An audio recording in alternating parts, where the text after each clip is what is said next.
The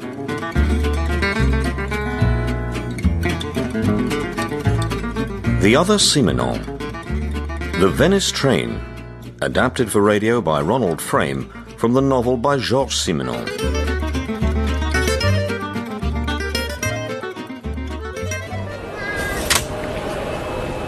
I wish we were all going back to Paris together. I need to get back for work. Work? Has Venice lived up to your expectations? Oh, yes. Oh, you so wanted to come. What about you? I'm happy to go along with your plans, you know that. Look after yourself, Justin. I promise. And have all your meals at Etienne's, won't you?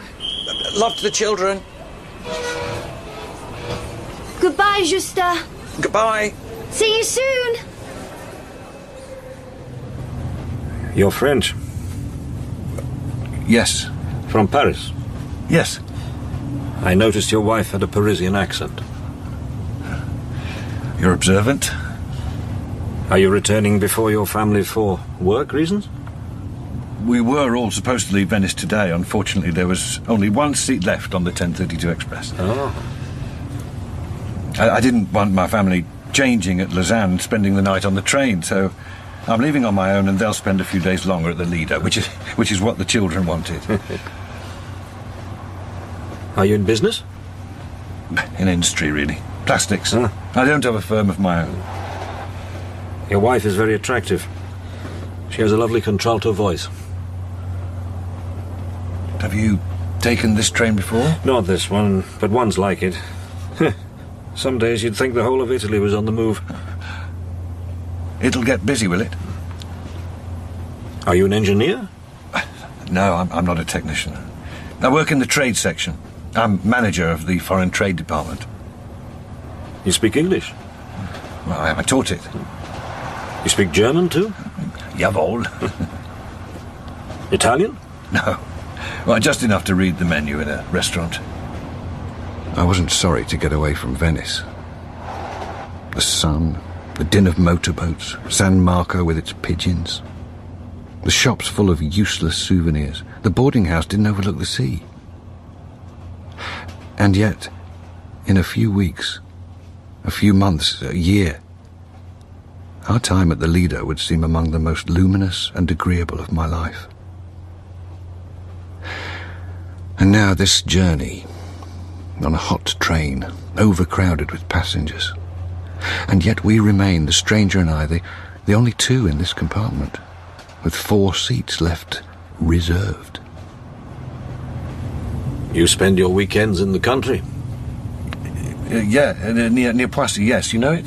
It's between Paris and Mantes-la-Jolie, isn't it? Yes, that's right.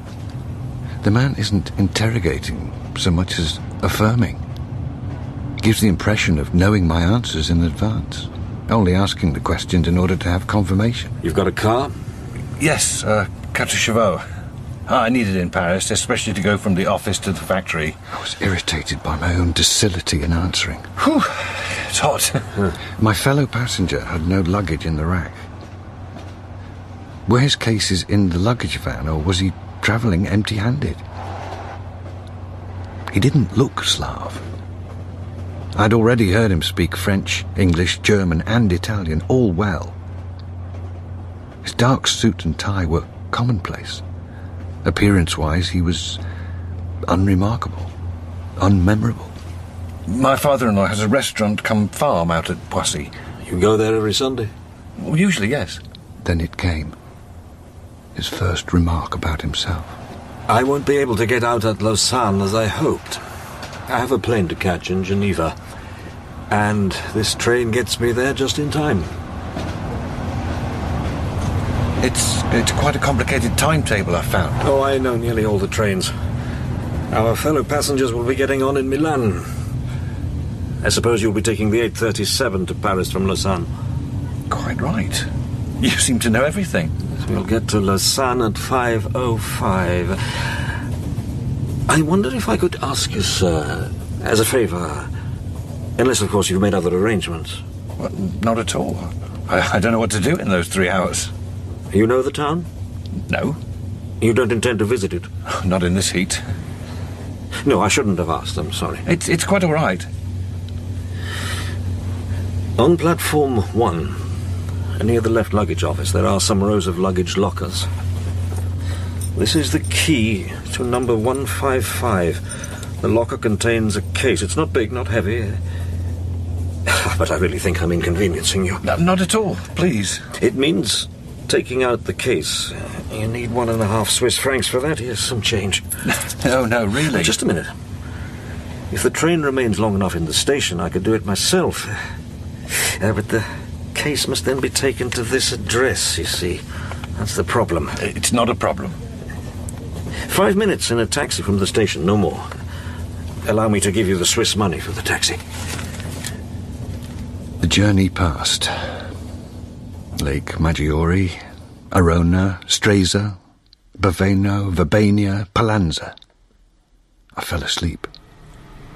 Passports, customs, anything to declare?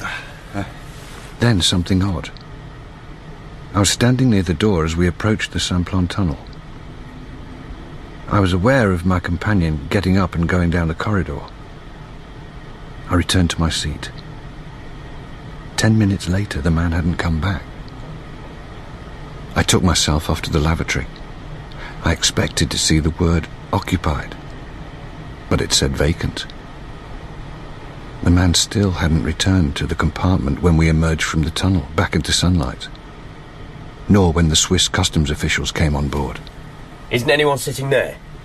Well, there was. He left the compartment as we were going into the tunnel. That was the last I saw of the man.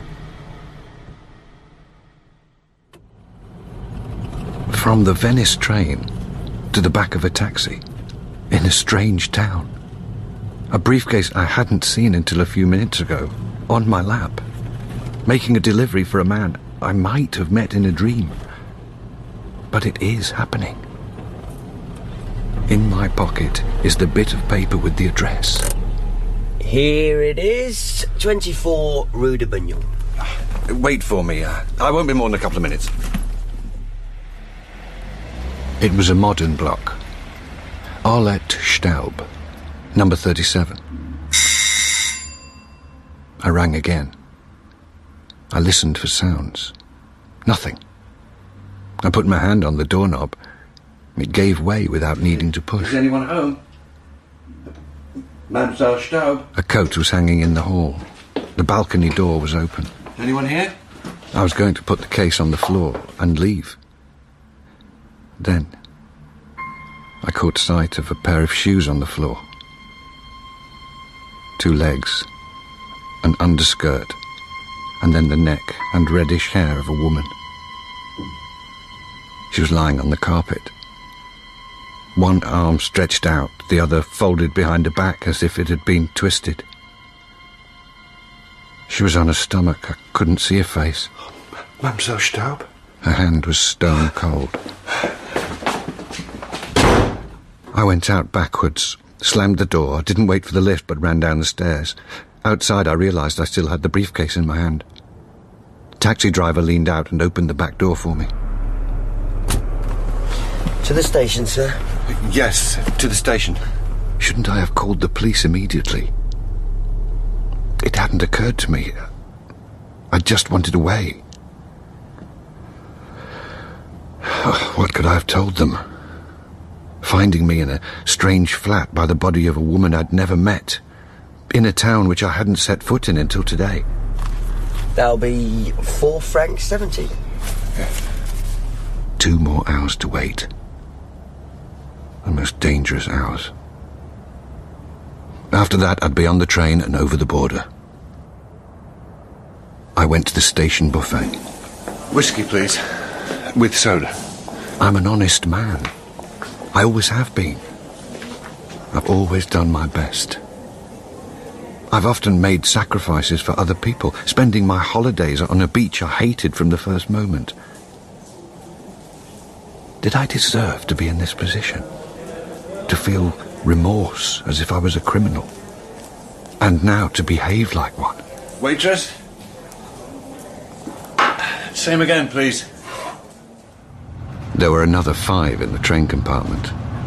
I was stuck in the middle this time. Would the body have been discovered by now? When would the press run the story? Not in France, surely, but there were places in Paris that sold papers from every country. If only I'd been alone in the compartment and hadn't had the whiskies or the pigeon pie. But there were 6 of us, with no contact between us, and all the glances, not just at me, seemed suspicious, accusing. You're entering France. Have your passports ready, please. Anything to declare? It was my turn next. What's in your briefcase? Business papers. Is this your suitcase? Yes. Open it, please. My naturalness had surprised me. It convinced the customs officer. I understood nothing, though. What had happened to the stranger? Was he kidnapped, or did he throw himself from the train? Why was Arlette Staub lying dead, only half-dressed? What was the point of the briefcase being stored for 5 days in the locker? And why should such an idiotically honest man as Justin Calmar be mixed up in this? All I wanted was to get home safe and sound, to Paris. Do you get the Tribune de Lausanne? The Tribune and the Gazette, sir. I don't suppose you have this morning's. They'll be in about 12:30. Made it. Home ground. But I couldn't avoid the concierge. And how is Madame Calmar, sir? And the children? I'm sure the little dears can't have their fill of the marvels of Venice. Thanks for forwarding the mail. All I've got here are some circulars. These look like bills. Better have a look. You'll find the flat very empty. What is it, the 20th of August today? Hardly anyone is back. Same thing with the shopkeepers. The flat was all dark. I went around opening the shutters. I plugged in the fridge, which left the matter of the briefcase. Should I open it? Force it open? Theoretically, I had no right to do so. The briefcase wasn't mine, the contents weren't mine. But after all that had happened, didn't I need to know what was inside? I found the key of my own briefcase for work. I tried it in these locks and ended up twisting the key. They were all such cheap goods. I went through to the kitchen where we kept the tools. I came back, took off my jacket, then set to the 2 locks of the briefcase, meaning to force them with the pincers, then with the pliers. Oh, come on, open, will you? Open! Finally, using the screwdriver, success. The 2 metal clasps broke, the lid rose slightly. I had only to lift it with my hand. I don't believe it. Inside, wad after wad of banknotes. Well packed, as if by a cashier. Not French francs, but mainly $100 bills. Maybe 100 in each wad, and some £50 notes too, and slimmer rolls of Swiss francs. Then I spot the woman in the flat opposite across the street. She'd got her back to me now, but did she see me looking, counting? Take your time, think this through. You're exhausted, a day and a night on the train. You're feverish, you're not yourself. I turned on the bath taps. I undressed. I'd never felt so naked or so lonely in my life. I couldn't get to sleep. I was hearing Dominique. We're really going to Venice, children. It's going to be wonderful. Wonderful. And now this. The stranger on the train. What was he? An international thief? But if so, why had Arlette Staub been killed? What if the banknotes were forged? Was the stranger a master counterfeiter or a gunrunner or mixed up in espionage? It's going to be wonderful. Wonderful. I got up and opened the briefcase and counted the money. The dollars added up to 1 million new francs, plus 700,000 francs worth of British pounds, not counting the German and Swiss currency down at the bottom. Where to hide the briefcase? No drawer or cupboard in the flat was kept locked, and the cleaner would notice at once. Dominique and the children would be back on Saturday. I was only keeping the money meanwhile, of course, while I made enquiries about who it might belong to. I exchanged briefcases, transferring the banknotes into the one I used for work. I pulled out one single $100 bill to conduct an experiment. I was no thief. But I had to find out, didn't I? If the money was genuine or forged. I drove to the boulevards, parked, and hurried into a bank. I stood in the queue at the foreign exchange counter. 6 people were waiting. They got through their business. 2 more customers. 1 more. Then myself.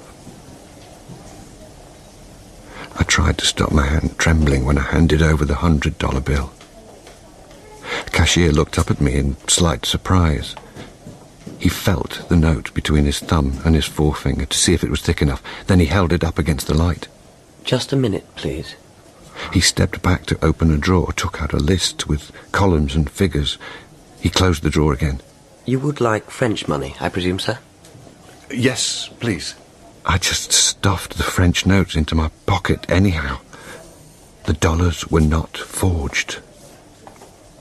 There was more than 1.5 million francs worth in the briefcase I'd left placed so casually on the shelf in a cupboard in our unexceptional flat in the Rue Legendre. In my pocket I had money I could not spend legally.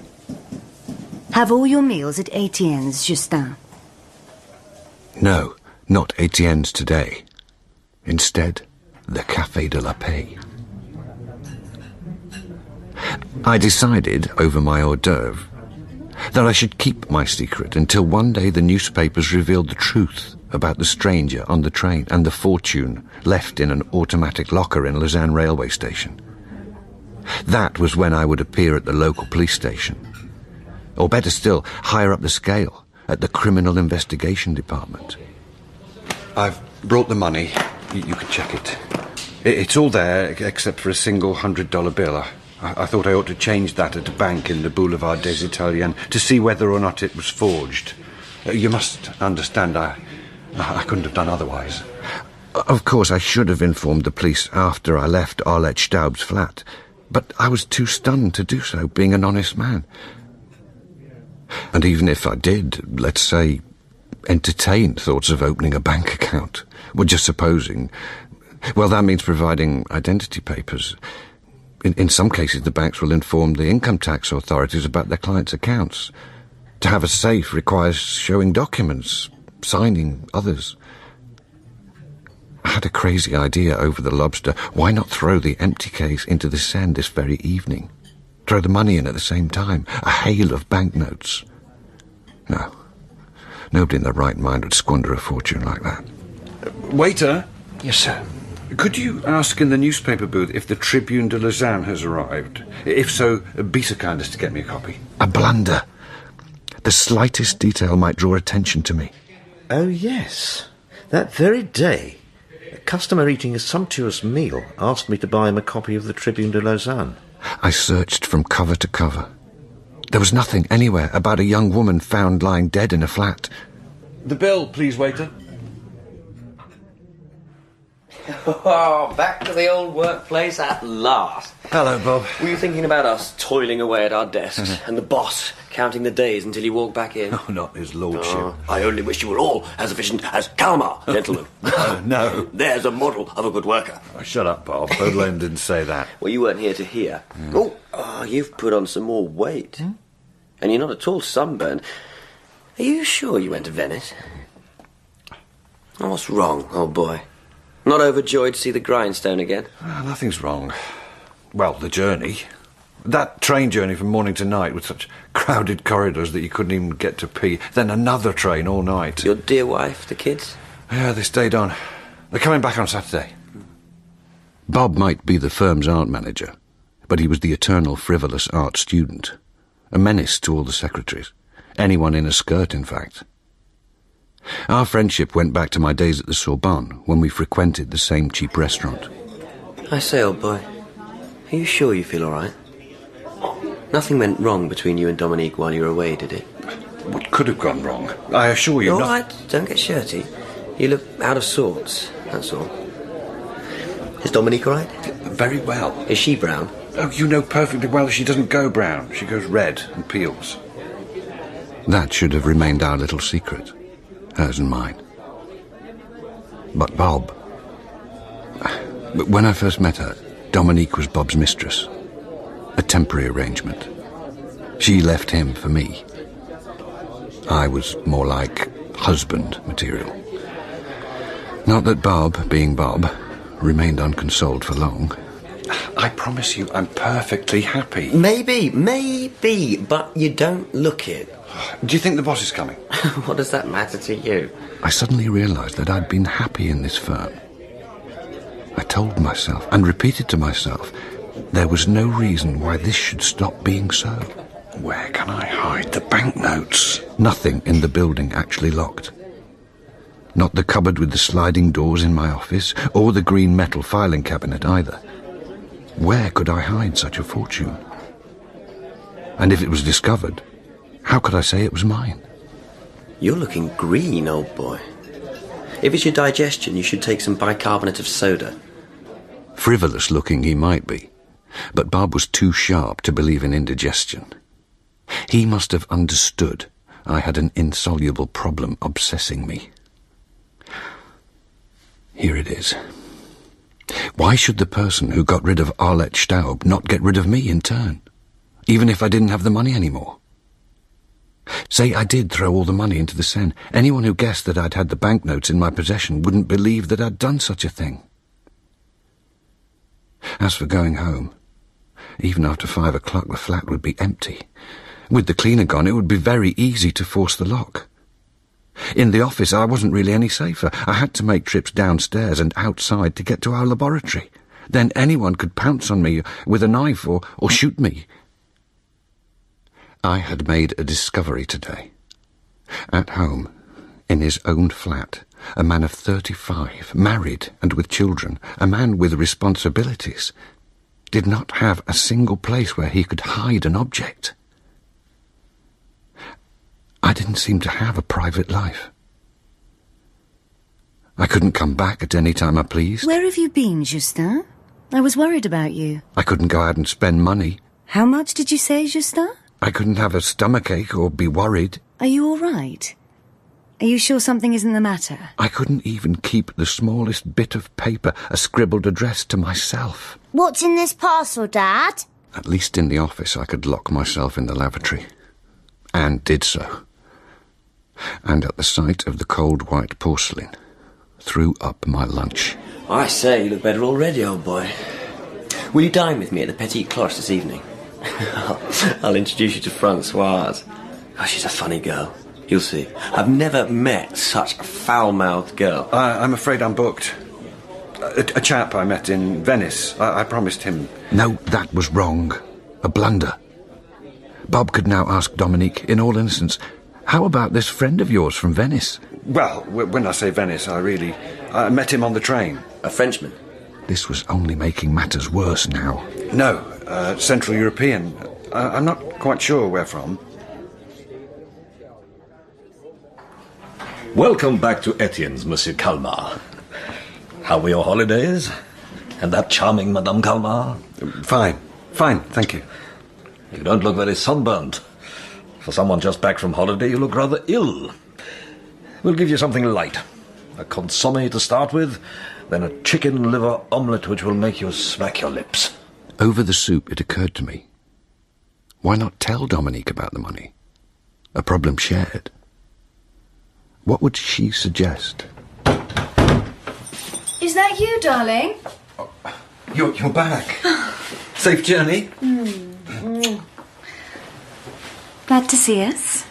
Yes. Are you sure about that? Of course I am. My poor Justin. What? You don't look at all well. Oh, don't I? I hope you had your meals at Etienne's and that he took good care of you. The children and I just got back in time, I think. Have you been taking your medicine for your liver when you should? It was odd to see them again. My daughter in a dress, browner than when I left her, and her brother Bib, who suddenly looked like a big boy. But I didn't feel altogether at ease with them. Dominique sensed vaguely that something had changed. Did you go out much in the evenings? Only once, with Bob. Did you come home late? At 11. The other evenings I was in bed by 10. Did the girl come to do the cleaning every day, as I asked her? Well, I suppose so. I didn't see her. Everything had been tidied up when I got back in the evening. You haven't had any trouble at the office? Not the slightest. I'd had enough to worry me, though, courtesy of the Tribune de Lausanne. The first. A mutilated body under the Samplon. On Sunday night, some workmen checking the line made a sinister discovery in the Samplon tunnel. 3 miles from Brieg, they found the severely mutilated remains of an unidentified middle-aged man scattered on the track. It is assumed that he was a passenger who opened the wrong door while in the tunnel and lost his balance. Did he fall or was he pushed? At least he wouldn't now be coming to reclaim the money. The second story. A woman found strangled in an apartment. And some background. Arlette Staub worked as a manicurist. She was employed for a particularly long period of time in one of the best-known hotels in Lausanne, frequented by an international clientele. Yet it seems that the young woman, who was pretty and elegant, was not satisfied with her salary and received a considerable quantity of visitors in her flat. The police were said to have been uninformative. What did that mean? That they were in possession of at least one clue which they didn't want to disclose? Had someone noticed a man in a cream-coloured suit on that same Sunday afternoon behaving oddly? Had the taxi driver been traced? At the station buffet, the waitress must surely remember him, his 2 whiskies, his worried and distraught face. The following day I'd driven a good distance in order to throw the briefcase, wrapped, into the Seine. It floated for a while before sinking into the water. What's that, Justin? The Tribune de Lausanne? Oh, someone left it behind at the office. A salesman. I just picked it up. Why Lausanne? No reason. You looked so intent. Not at all. If you say so, darling. The other big problem. The money. I hit on a solution, even if only provisional. Since I had found the case in an automatic luggage locker in a railway station, why shouldn't I continue to use the same system? A new leather briefcase, big enough, but not the sort of case to draw attention to itself. It had to be sturdy. From now on, I would have to pick it up every 5 days. That was the rule. After 5 days, the lockers were opened and the unclaimed contents stored on the shelves of the left luggage office for up to 6 months. Starting at the Gare Saint-Lazare, but changing station every time so that I didn't become known. Only now did I realize what a prisoner of routine I had been before now, all along in fact. For 24 hours a day, my behaviour was observed either by my wife and children, or it was monitored at the office by my boss, by my colleagues and the typists. What's wrong, old boy? You can tell your old pal Bob, you know. I'll fetch those little pellets of powder for you. You must take them. If you're not feeling better in 2 or 3 days' time, I'll call Dr. Briand. My boss, who was wedded to the firm and to our higgledy-piggledy business premises, was, Bob reminded me, being especially watchful of me. Simply in order to put the new briefcase in another locker, I had to think up an excuse, either at the office if I left earlier than usual, or at home if I returned later than usual. Sorry, my dear, I'm a bit behind. I was held up. There was an accident right in front of the car. It's a miracle they didn't stop me as a witness. I pretended not to have seen anything. Sooner rather than later, I was going to run clean out of street accidents. I just had to get myself organised. The 1.5 million francs didn't belong to anyone else until further notice, which was as much as to say that they belonged to Justin Calmar. My. You bought yourself a new tie. Well, I thought you'd like to see me wearing a slightly brighter one. It must have been expensive.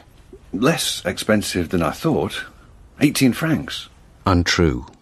It cost me 25. The name of the shop was on the back of the tie. Dominique could go walking into the shop on my next birthday and ask for a tie costing 18 francs. As it was, Dominique was becoming more attentive. More protective, too. She was forever looking at me out of the corner of her eye. You're sure you don't have any problems you're hiding from me? I promise you, darling. Well, it must be overwork, then. I assure you, I'm not working any harder than usual. Mademoiselle de Narve, the least prepossessing of the secretaries, developed the same silent adoration for me which she'd once had for Bob, before he started slapping her behind and making her blush. She was always the first in the typing pool to stand up, even mid-letter, and offer her services. Do you need me, Monsieur Calma? She was so subservient, treating me as if I were the most important person in the firm. Is everything all right, Monsieur Calma? Yes, of course. They were all at it. This solicitude always. The ceaseless spying on me. Mademoiselle de Narve, would you come here a minute, please? Yes, Monsieur Calma? This is the letter I dictated to you yesterday evening, isn't it? Tell me, is this exactly how I dictated it? I was meaning to say... You haven't changed a word. I'm sorry, Monsieur Calma. I thought you were tired. You used one word instead of another, and I took the liberty of correcting it. And what if that was the word I intended? Was I wrong, sir? Well, no, technically you were right, but... No, please, do you mind not doing this anymore and not assuming I'm tired? I'm very well, Mademoiselle de Narve, very well indeed. Far better than some people think. I hope you don't mind my mentioning it, Monsieur Calma. Mentioning what? I noticed, you see. Oh? I do like your new necktie. In the office or at home, sitting at the dining table, I would suddenly feel my forehead bathed in sweat, my nerves knotted, a heaviness in my chest, and then it was I couldn't bear anyone to look at me. When was Dominique going to find the new locker key in my pocket? I didn't want a fortune. I had no wish to change our way of life. My job, our flat, our day-to-day routine. Without those, I would have been out of my element. What I longed to satisfy were small wishes. The purchase of some little things which might have given Dominique and the children and myself so much pleasure. So, one Monday evening, I returned home with an armload of presents. What's the matter with you, Justin? Do you think it's Christmas already? Just some things for the children. We'll wrap them up for them. What have you got them? A motorised car for Bib. A school satchel for José. You really have. You didn't believe me. What else have you got there? I haven't forgotten you, Dominique.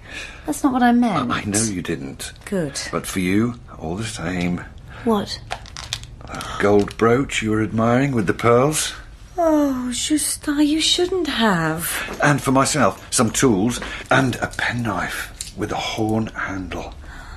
You know, when I was a boy, I used to stand gazing at a knife just like this in the gunsmith's window. I don't know what to say, Justin. And when the children see... Well, we can thank the Gigis for this. What? The horses? It's quite simple. On Saturday morning in the office, a client told me he had a sure tip for the tote jackpot. I've heard that people who gamble for the first time nearly always win. I waited a fortnight to make it happen again. This time my present was a dishwasher for the kitchen. Dominique had tears in her eyes. I know you wanted one. Almost every evening you missed the 8 o'clock news on television because of the washing up. From now on, when I've done putting the children to bed, we can be together. Oh, it's sweet of you to have thought of that. But you aren't going to go on, are you? How much did you bet? 5 francs each time. Did you bet last week? 5 francs, which I lost. Oh. But over 3 weeks I've made a profit of over 1,300 francs. Do your colleagues know? My client doesn't want me to tell them because if the news got out, the odds might drop. Who is he? Somebody I've never mentioned to you. What's his name? He's called Lefer. Ending in F-E-R? No, with 2 R's and 1 E. I was improvising wildly, terrified of slipping up, of coming out with the wrong phrase, saying the wrong word, which would entail other questions, and not being able to answer them without sounding implausible. But From now on, I could have small sums in my pocket I didn't have to justify. And to celebrate, to toast my ingenuity, I took a drink every day. More than one drink. In bars where I wasn't known. When do you think you'll stop betting, Justin?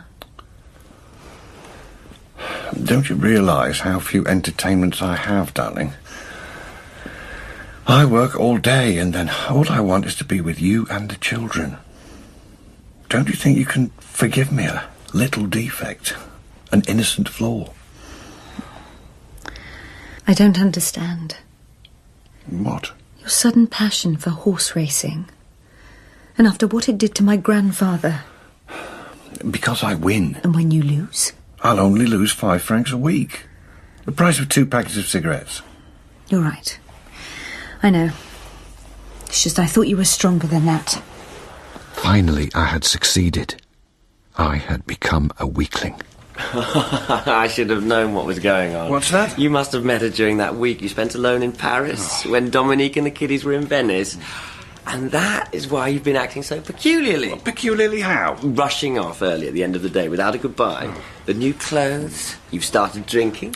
Who is it? One of the secretaries? Madeline? No. Olga? No. Oh, just a minute. It's not that poor Valerie who offers first time whenever you ring up for a timepiece, is it? No, it isn't Mademoiselle Denave. I had Bob to thank. Another perfect alibi after the horses. It would be all round the building soon. Justin Calmar is having an affair. According to the Tribune de Lausanne, a Dutch national had been arrested for questioning concerning the murder of the young manicurist. He was being held in solitary confinement. It came to the last race meeting of the season. There would be no more tote jackpot for a while. This had to be the big one. How many? 5. 5 horses, and in the correct order. Here's the list. How much did you bet? 10 francs. I thought you only bet 5 francs a time. Today I bet 10. So that you've won over 20,000 francs. We'll get you a fur coat. Buy that suit you told me about the other day, the russet one. We'll redecorate the flat. The children can have whatever they want from Father Christmas. But Justin, you won't gamble any more, will you? Promise me. I didn't need to work again. We could have gone off and spent our lives on the Riviera, idling. But something was far from right. I wasn't downhearted or discouraged. It was more like exhaustion. Melancholy, but on a cosmic scale. The daily grind all around me. 5 million people in Paris so busy rushing somewhere they thought they needed to be. Dominique's pushy in-laws and our weekly visits to honour them. The children growing up, wanting their freedom and taking it bit by bit. Dominique's questions. My guilt for having done nothing wrong. This terrible burden of concealment and the sudden thought in my head, has Dominique ever needed to conceal anything from me? All the lies, the disguises. Only one person seemed to accept me. Mademoiselle Denave, the plain Jane among the typists, looking at me with blissful admiration and rushing up to my office at the slightest excuse. Are you going away, Monsieur Calmar? What the hell? Oh, did I startle you? Have you been following me? No. Oh, no. I take the train from the station every night to my mother's. Oh, you're quite flushed, Monsieur Calmar. I was seeing off a colleague. He left me with his briefcase. Only I didn't realise. I've just been putting it into a locker for safekeeping. There's something I've been wanting to tell you for a long time, but I've never had the nerve. Yes. What's that? I'd like you to know that I'm your friend, that you haven't got a better friend, and that I'd do anything to help you.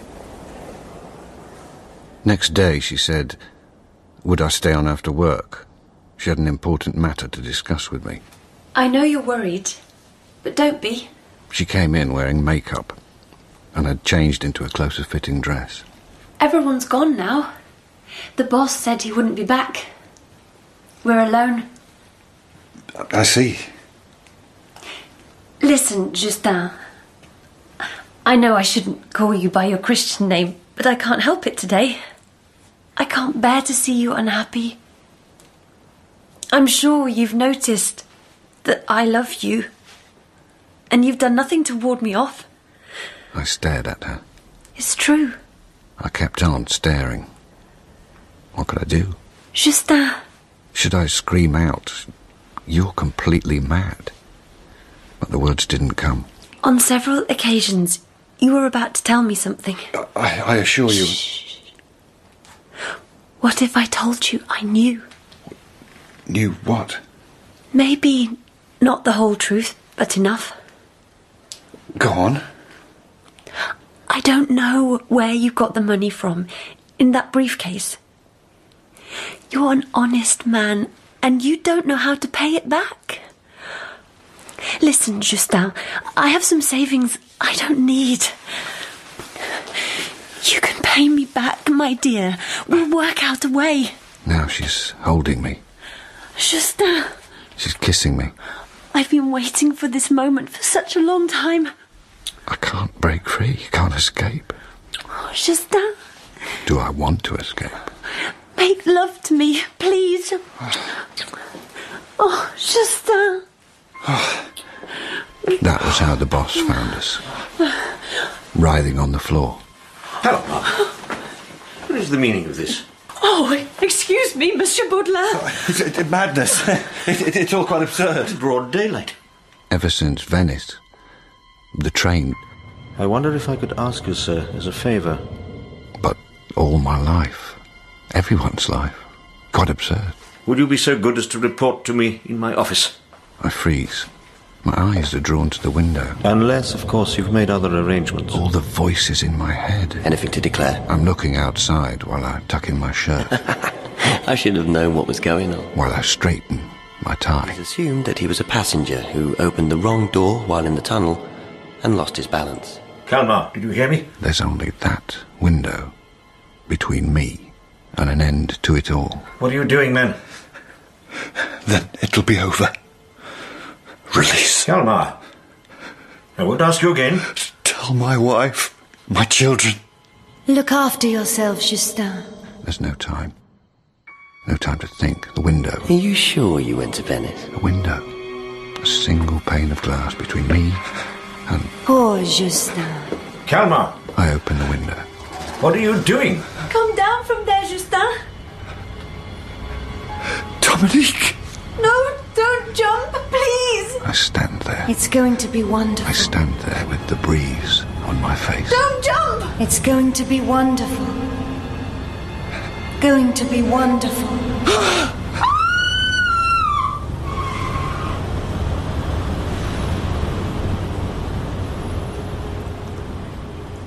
In the Venice Train by Georges Simenon. Justin Calmar was played by Paul Brown, Dominique Claire Corbett, the stranger Crawford Logan, Jouve Karl Prekoff, and the secretary Susie Riddell.